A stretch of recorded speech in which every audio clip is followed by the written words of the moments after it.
Bonjour à tous, bon, j'espère que vous allez tous très bien. Voilà, donc je vais faire la suite de tout ce qui avait été dit par mon jumeau, voilà, dans ce cheminement. Donc je rappelle la deuxième vidéo que j'avais faite, en fait, j'expliquais à quel moment lui, comment ça s'était passé, en fait, dans cette phase, hein. Là, on était toujours phase de la lune de miel. Voilà, où il avait commencé à faire des projets, etc., etc. Bien. Maintenant, on va passer à la phase. La phase qui va quelque part être très intéressante, même si la première phase, elle l'est aussi, puisque c'est le fait de faire des projets, donc c'est le fait de dire les choses qui allaient se passer le long de ce cheminement. Cette phase-là, c'est la phase où commence un peu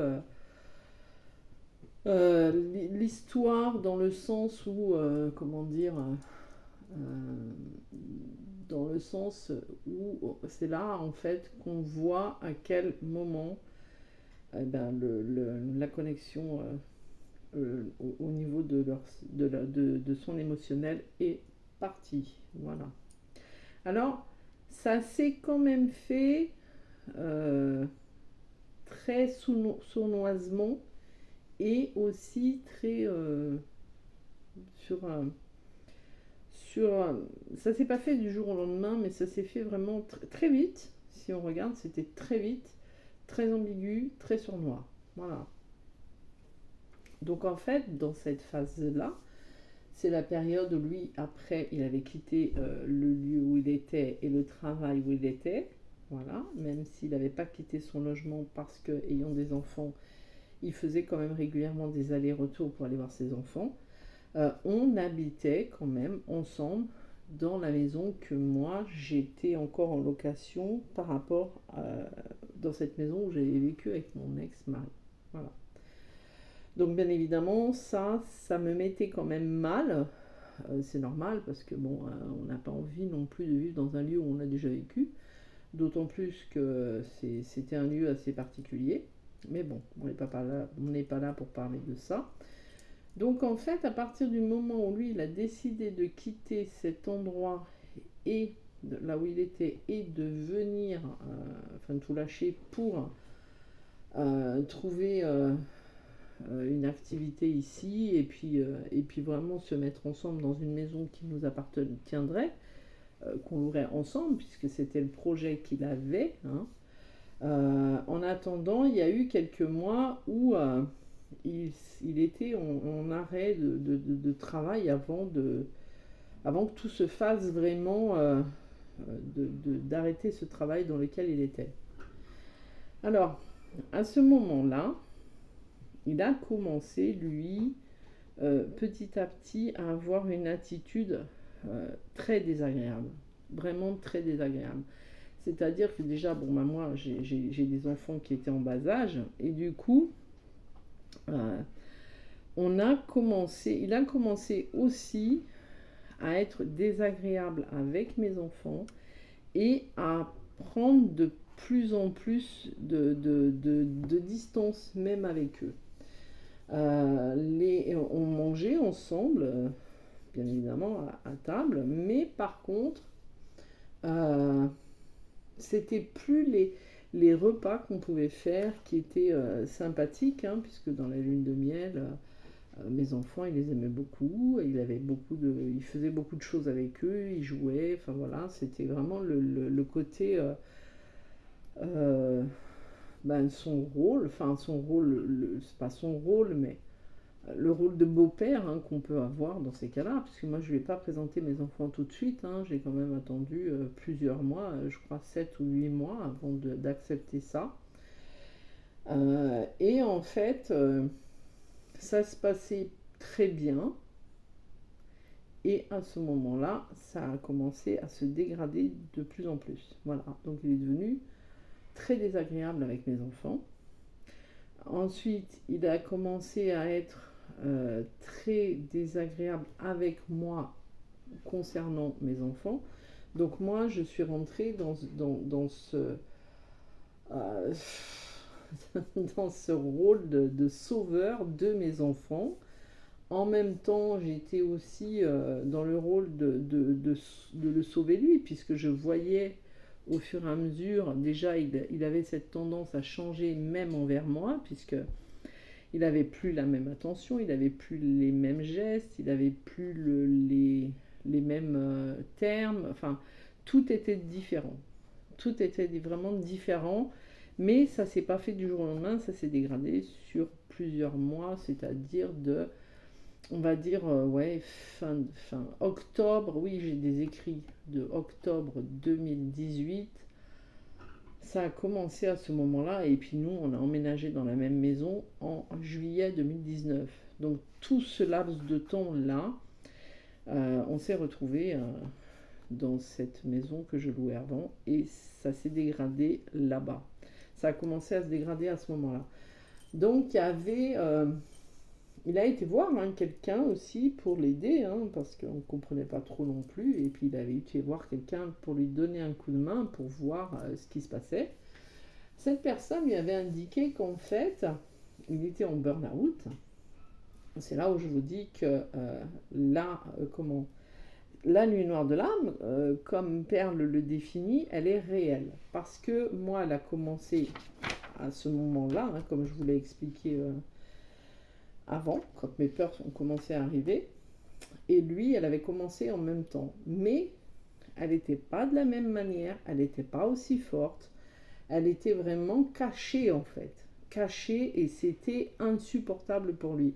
Et je le voyais comme à quel point c'était insupportable déjà, parce qu'en plus il arrivait de moins en moins à supporter le bruit extérieur, il arrivait de moins en moins à supporter les gens, il est rentré dans une espèce de critique assez bizarre d'ailleurs. Et puis il a commencé à changer aussi au niveau de son comportement.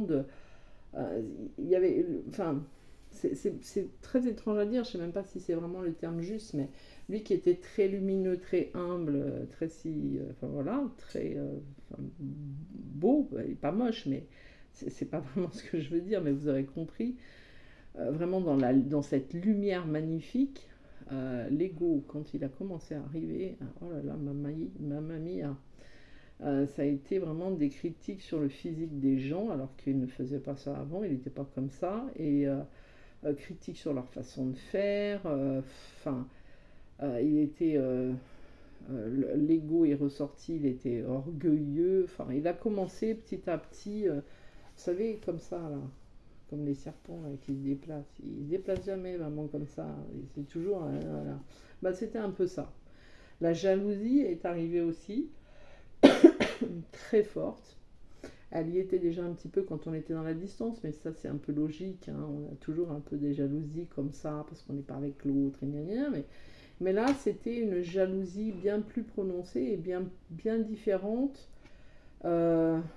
Et le fait de chercher la moindre occasion pour en fait détruire tout, mais là c'était encore plus flagrant. Voilà.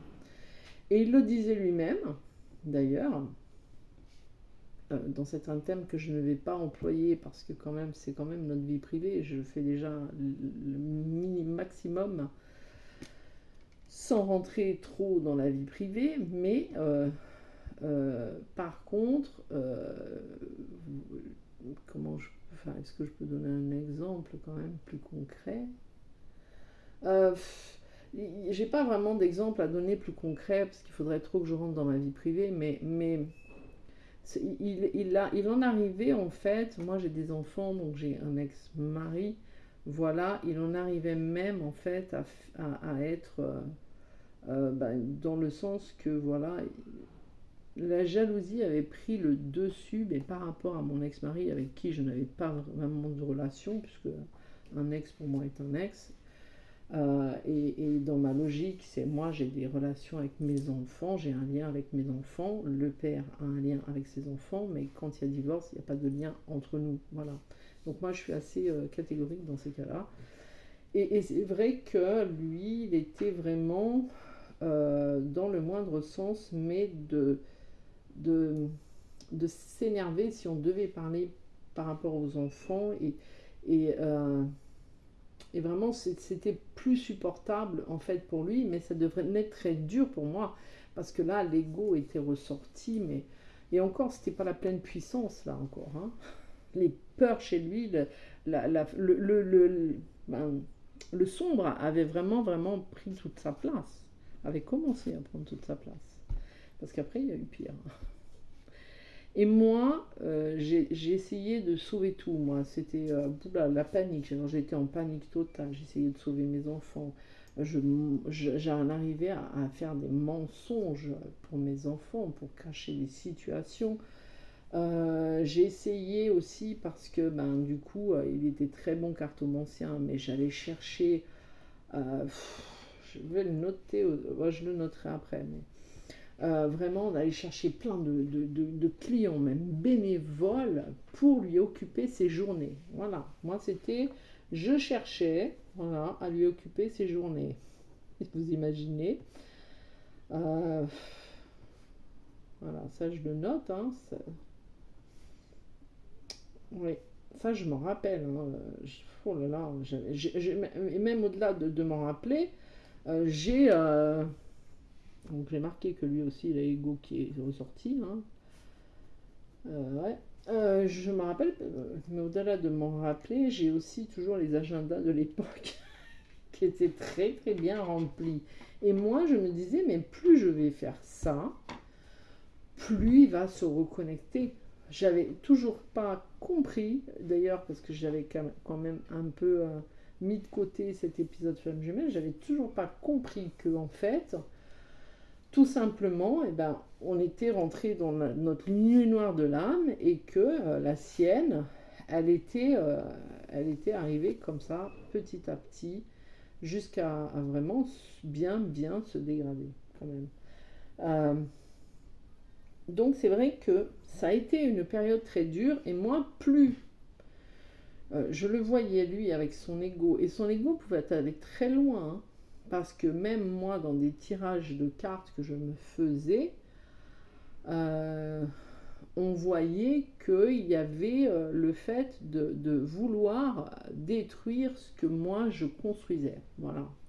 Et ça, c'était extrêmement voyant, non seulement dans les tirages, mais en plus, c'était extrêmement voyant dans la vie réelle. C'est-à-dire que je n'avais plus, enfin, tout ce que moi je faisais avant et que lui me félicitait dans des choses que je pouvais faire, que j'étais capable de faire. Alors là, ça n'était plus ça du tout. Mais plus du tout. Et au-delà de ça, dans ses termes à lui, il expliquait que en fait, il ne comprenait pas parce qu'il ne ressentait absolument pas plus rien totalement, mais il ressentait de moins en moins l'amour, de moins en moins envie de faire des choses, etc. Et on était dans cette excuse, entre guillemets, que dans le sens où il avait été voir un médecin pour nous aider, enfin pour l'aider lui, parce qu'il n'était pas bien, ben le médecin lui avait dit, mais là vous êtes en plein burn-out, vous manquez de l'hormone du bonheur, et donc il lui avait donné un traitement pour cette hormone du bonheur qui en fait au bout du compte n'avait jamais marché. Et non seulement ça marchait pas, mais au-delà que ça marchait pas, j'avais l'impression que c'était de pire en pire. Donc les médicaments faisaient l'effet inverse, je trouvais moi. Donc à un moment on s'est dit non, stop, on va arrêter ce genre de choses. Voilà, parce que ça sert à rien d'essayer de remettre l'hormone du bonheur à quelqu'un qui est en parcours flamme jumelle et qui est en train de se casser la gueule, tout simplement. Voilà. Donc moi, c'est vrai qu'au fur et à mesure de vivre ça et de l'entendre lui, et moi j'étais mais déphasée parce que à ce moment-là, j'avais même commencé à lui dire non mais attends, mais c'est impossible, comment tu peux ne plus ressentir, puisque quelques mois avant, bah, on va dire même un mois ou deux avant, c'est toi qui as voulu partir de là où tu étais pour qu'on soit ensemble en disant que tu ne supportais pas la distance, que c'était trop dur, que tu en avais marre de là où tu étais. C'est toi qui as fait ce choix-là et une fois que ce choix est fait, tu viens me sortir que tu ne ressens plus rien, que ça ne va pas, que là tu es en burn-out, que tu ne ressens même plus, enfin c'était pas plus, à cette époque c'était quasiment plus de sentiments envers moi. Voilà. Au-delà de ça, il y a aussi tout ce qui est qui les entoure. Vous savez, toutes ces personnes familiales, énergie tierce familiale, etc., qui les entourent, qui ont commencé eux aussi à faire un peu leur rôle, puisqu'il y en avait qui, en fait, venaient me dire de le laisser. Laisse-le, surtout laisse-le. Oh, il n'est pas bien pour toi, il n'est pas bon pour toi, il va te faire souffrir, il va faire souffrir ci. Et ça, c'était des membres, des alliés familiaux, oui, enfin, des personnes de sa famille, quoi, mais aussi les meilleurs amis. Les meilleurs amis sont arrivés avec allez, vas-y, je te le critique. Excusez-moi, j'en perds ma voix. Je te le critique à tout bout de champ. Moi, j'ai été choquée. Non seulement j'étais choquée, mais en plus, je commençais à me dire, mais vu ce que je vivais, je commençais à me dire, non mais attends, il y a un truc qui va pas. Il y a un truc qui va pas. Est-ce que c'est réel? Est-ce que c'est pas réel? En fait, plus c'était comme ça, plus moi, j'essayais de sauver tout ce qu'il pouvait et puis de démontrer à tout le monde que non, les gens se trompaient, etc., etc. Mais je parlais pas vraiment de lien de flamme jumelle avec ces gens-là. Mais non, non, c'était non, non, vous vous trompez. Parce que mon ressenti à moi ne correspondait absolument pas du tout à ce que les gens me disaient. Et ce que moi j'en ressentais de lui ne correspondait pas du tout avec ce qu'il me montrait. Quand il me disait je n'ai pas d'amour, je me disais mais c'est pas possible parce que c'est pas ce que je ressentais moi. Voilà, donc moi c'est panique plus, sauveur on n'en parle pas, hein, puisque je me suis littéralement écrasée moi-même. Voilà, et j'ai fait absolument tout ce que je pouvais pour qu'ils se sentent bien, pour que mes enfants ne fassent pas de bruit, pour que mes enfants ne viennent pas le déranger. J'ai fait, mais mon Dieu, mais qu'est-ce que j'ai fait? Mais quand il a fallu que je travaille sur moi, croyez-moi, j'en ai pleuré. Voilà, mais beaucoup. Après, j'ai été contente de voir que dans certaines vidéos, d'autres personnes parlaient de ça et que c'était possible que ça arrive. C'est pas volontaire, mais là, je mentais pour mes enfants et j'en ai été mais malade parce que je supporte pas de mensonges. Je cachais des choses, j'essayais de réduire tout. Je partais même, alors vous imaginez, pour qu'il n'y ait pas de bruit, qu'il n'y ait pas de problème, j'en arrivais à partir avec mes enfants, me balader, pour que lui puisse avoir 1 heure, 2 heures, 3 heures tranquille. Et moi, j'étais mais dans un état pitoyable. J'en rigole, mais ces périodes-là, je ne veux pas les oublier. Voilà. Parce que ça fait partie de mon cheminement. Voilà, j'ai traversé ça et je ne veux pas l'oublier. Certains nous disent, oui, c'est bien, on ne pense pas au passé. Ce n'est pas une question d'y penser, mais c'est tout ça, tout ce que j'ai vécu là qui a construit ma relation. Voilà. Donc, vous verrez la suite. Oh là là, c'est pire après, c'est beaucoup mieux, mais... mais la phase, voilà, je l'ai traversée comme ça. Et donc, du coup, oui, il y a ce côté. Alors, il y a aussi le côté qui se fait qu'ils ne se rendent pas compte. Mais il y a des choses, hein, mais croyez-moi, des choses, des énergies tierces, tout ça, qui reviennent sans même qu'ils s'en aperçoivent. Et ça a été, mais waouh, l'horreur. Mais l'horreur. Donc voilà. Allez, je vous souhaite une belle fin de journée. Alors, je vais faire... demain, je vais me booster les fesses pour faire... En ce moment, c'est vrai que je travaille beaucoup sur d'autres choses et c'est vrai que c'est dommage. Donc, je vais me remuer un peu plus pour vraiment faire plus fréquemment. Voilà. Allez, je vous embrasse. Prenez soin de vous. À tout bientôt. Ciao, ciao.